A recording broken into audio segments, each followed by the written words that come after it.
ഈശോമിശിഹായ്ക്ക് സ്തുതിയായിരിക്കട്ടെ. ഈ ബൈബിൾ വായനയിലൂടെ എനിക്കുണ്ടായൊരു അനുഭവം ഞാൻ പങ്കുവയ്ക്കാൻ ആഗ്രഹിക്കുകയാണ്.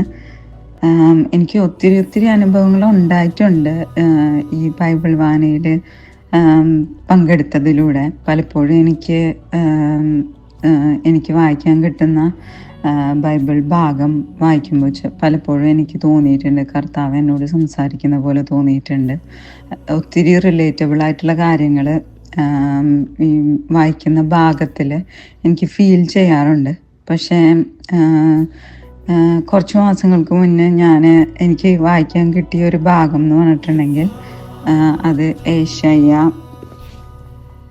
49 അധ്യായം 14 മുതൽ 16 വരെയുള്ള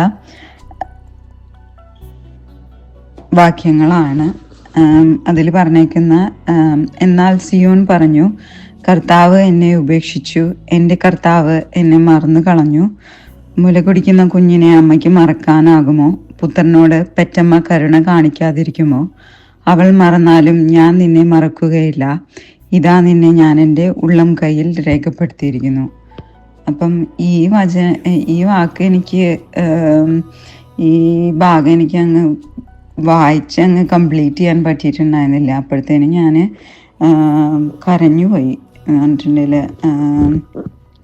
എനിക്കത് മുഴുവൻ അങ്ങ് വായിക്കാൻ പറ്റുന്നുണ്ടായിരുന്നില്ല. എനിക്ക് കുറച്ച് സമയം വേണ്ടി വന്നു റിക്കവർ ആവാൻ. എന്നിട്ടാണ് ഞാൻ ബാക്കി ഭാഗങ്ങൾ വായിച്ച് തീർത്തത്. എൻ്റെ അമ്മയും ഡാഡിയും മരിച്ചിട്ട് കുറച്ച് നാളായി. അമ്മ മരിച്ചിട്ട് 7.5 കൊല്ലം കഴിഞ്ഞു. പിന്നെ ഡാഡി മരിച്ചിട്ട് ഇപ്പം 3 കൊല്ലം കഴിഞ്ഞു. ജൂലൈയിൽ 3 കൊല്ലം കഴിഞ്ഞു. അപ്പം രണ്ടുപേരും മരിച്ചത് ക്യാൻസറായിട്ടാണ് മരിച്ചത്. അമ്മ ഡയഗ്നോസായി ഒരു 3.5 മാസമായപ്പോഴത്തേനും അമ്മ മരിച്ചു. അപ്പം ഈ 2 ഇൻസിഡൻറ്റ് എൻ്റെ ജീവിതത്തിൽ വളരെ ഷോക്കിംഗ് ആയിട്ടായിരുന്നു, ഒരു ഷോക്കായിരുന്നു.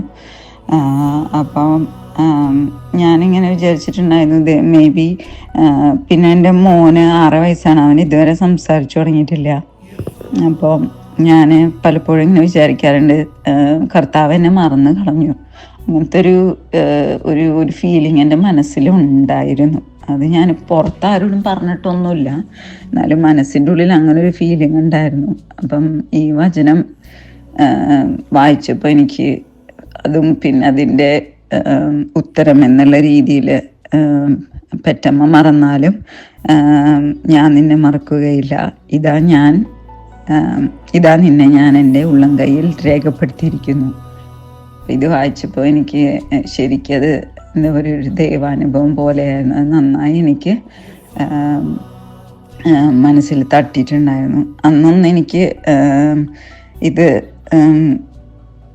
ഒരു സാക്ഷ്യം പോലെ എനിക്ക് പറയാൻ പറ്റിയില്ല. എന്ന് പറഞ്ഞിട്ടുണ്ടെങ്കിൽ എല്ലാ പ്രാവശ്യവും ഇതിനെ സംസാരിക്കാൻ വോയിസ് ഇടാൻ നോക്കുമ്പോഴത്തേനും അപ്പോഴത്തേനും ഞാൻ എല്ലായ്പ്പോഴും കരയായിരുന്നു. പിന്നെ